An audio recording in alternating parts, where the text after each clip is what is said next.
गणेश चतुर्थी आ रही है और गणेश चतुर्थी पर ऐसा कैसे हो सकता है कि डेकोरेशन हमारा टाइम से पहले ही हो जाए। बिल्कुल भी पॉसिबल नहीं है। मैं डेकोरेशन के लिए 4 दिन से सोच रही थी कि मैं जितना जल्दी हो सके उतना जल्दी मेरा डेकोरेशन स्टार्ट करती हूँ। फिर भी मेरा डेकोरेशन एंड मोमेंट पर स्टार्ट हुआ है, सिर्फ गणेश चतुर्थी के एक दिन पहले। अब एक दिन में मैं क्या क्या क्या कर लूँगी मुझे बिल्कुल आइडिया नहीं है। मैं पहले तो जाकर सामान लेकर आई और फिर उसके बाद में मैंने तैयारियां स्टार्ट की करने के लिए।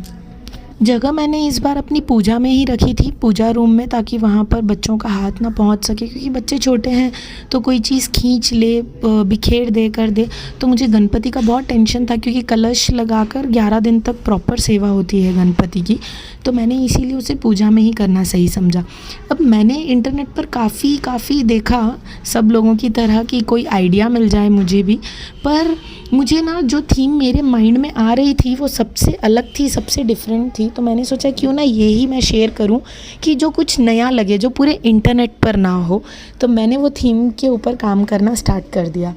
मैं अपनी जड़ों से बहुत जुड़ी हुई हूँ, मैं जहाँ से आती हूँ, जो मैं समाज की हूँ, जो मेरा व्यक्तित्व है, जो सब कुछ है, मैं उससे काफ़ी जुड़ी हुई हूँ और मैं उन पर बहुत चलती हूँ।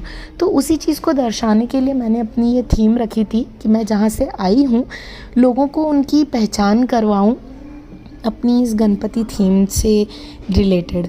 सो बस मैंने तैयारियां स्टार्ट की, काफ़ी कुछ बनाना था, काफ़ी कुछ माइंड में था, बहुत थकान हो रही थी, समझ नहीं आ रहा था कि अब मतलब कब ख़त्म होगा, ये 4 दिन भी ख़त्म होगा कि नहीं होगा। बस करते करते करते करते देर रात हो गई और मैं काफ़ी थक गई और सोने का टाइम था।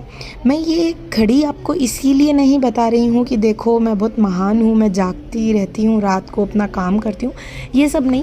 काफ़ी लोग मुझे पूछते हैं कि तुम बच्चों के साथ कैसे मैनेज कर लेती हो ये सब।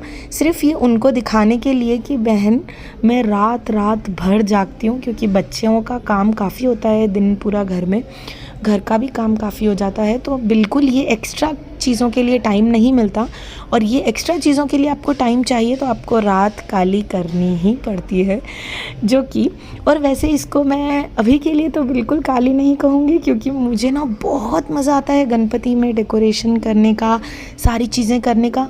मैं जब छोटी थी मुझे समझ आई, जब से मैं मेरी मॉम को देखती हूँ घर में, काफ़ी वो मतलब त्यौहार वगैरह काफ़ी करती थी और मैं काफ़ी सिमिलर हूँ मेरी मॉम से।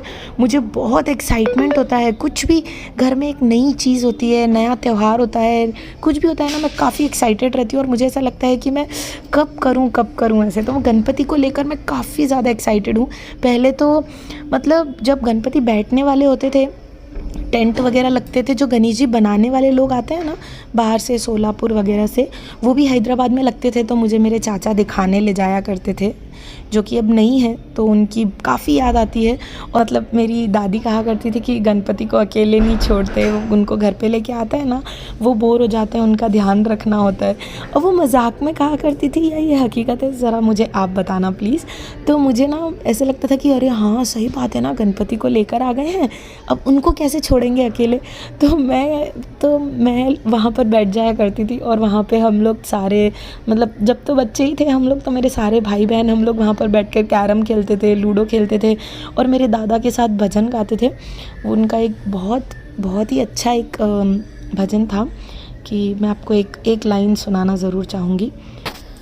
हो माने सुध बुध दिजो महाराज, गजानंद गौरी के नंदा, पिता तुम्हारा है शिव शंकर, मस्तक पर चंदा रामा, माता तुम्हारी है पार्वतों ध्यावे सब बंदा, हो माने सुध बुध दिजो महाराज, गजानंद गौरी के नंदा। हमारे घर में काफ़ी पूजा पाठ का माहौल रहा पहले से। भागवतम सुनने जाना बहुत ज़्यादा पसंद आया करता था। घर पर एक जना पूजा में बैठता था तो एक उड़ जाता था, मतलब हमारे घर में ऐसा था कि रामदेव बाबा के भी भक्त हैं, शिव जी के भी भक्त हैं, पार्वती जी के भी भक्त हैं, ठाकुर जी के भी भक्त हैं, तो सब अलग अलग लोग बैठे करते थे। मतलब वो एक टाइम ही अलग था। मैं मतलब जितना उस वक्त की तारीफ़ करूँ वो अलग है। मतलब वो एक वाइब है, अभी जैसे हम कहते हैं वो एक वाइब है कि आपको ऐसा लगता है कि आपके भगवान आपके साथ बैठे हैं। मतलब कितने लकी हैं ना हम लोग कि जिनको इतना मौका मिलता है सब कुछ करने का। सारा इधर उधर का बाहर का डेकोरेशन फिनिश हुआ फाइनली। उसके बाद मौका आया गणपति डेकोरेट करने का। मैं हमेशा से ऐसी प्लेन मूर्ति ही लेकर आती हूँ, उसके बाद में उसको अपने हिसाब से सजाती हूँ, क्योंकि मुझे मेरे गणपति मेरी तरह चाहिए। अब मुझे बनाने तो नहीं आते, वरना अगर वो भी आते तो शायद मिट्टी के गणपति मैं ही बना लेती हर साल। तो वो नहीं आते, पर मैं देखती हूँ कि अच्छी से अच्छी प्रतिमा गणपति जी की लेकर आऊँ और उसको अपने हाथों से अच्छे से सजाऊँ। तो जब वो फिनिश हुए उसके बाद में मैं माला जी बनाने लग गई। और ये माला जी कैसी बनी मुझे ज़रूर बताना। तो गणपति जी के लिए भी मैंने माला जी बनाई। मेरी इस बार की जो थीम में जो मैंने हैंगर्स बनाए, मतलब जो छोटी छोटी डिटेलिंग की, जो लेडीज़ को मैंने बिठाया, क्योंकि मैं अपने गांव को दर्शा रही थी। जो मेरी तरह ही सारी लेडीज़ वहाँ पर भी साड़ी ही पहनती हैं। तो मुझे ना मेरी ये छोटी छोटी डिटेलिंग बहुत पसंद आई। आप लोगों को कैसी लगी मुझे ज़रूर बताना कमेंट करके। जो मैंने एयरलाइंस को, एयरपोर्ट को, जो भी ये सारे नाम दिए, चौंडों की ढाणी करके भी, ये सारे हमारे गांव में हैं। और मतलब सारे जो मैंने सरनेम लिखे वो हम पुष्करणों के सरनेम हैं। तो मैं बहुत प्राउड फील करती हूँ कि मैं पुष्करना हूँ, ऊपर से ब्राह्मण हूँ, ऊपर से बहुत अच्छे घर से आती हूँ। So I am so thankful to God for everything. अब मैं आपको मिलती हूँ पार्ट 2 में, जहाँ पर मैं आपको फाइनली बताऊँगी कि कैसा हुआ है डेकोरेशन।